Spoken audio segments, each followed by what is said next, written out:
Maraming salamat po, Congressman Espina.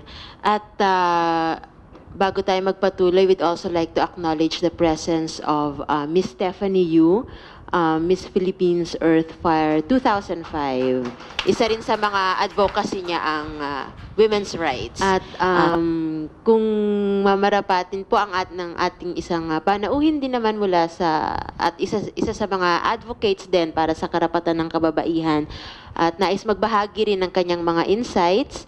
Narito po si Miss Stephanie Yu, ang ating Miss Philippines Earth Fire 2005.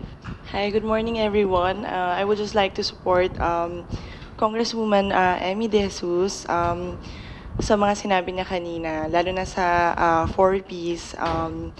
I think it's para sa isang babae to be of service to her country.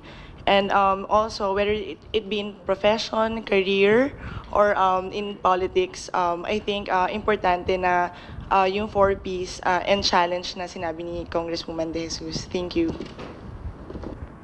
So maraming salamat, Miss Yu, mula sa ating mula sa Miss Philippines Earth Fire 2005. At kung may mga katanungan yung ating mga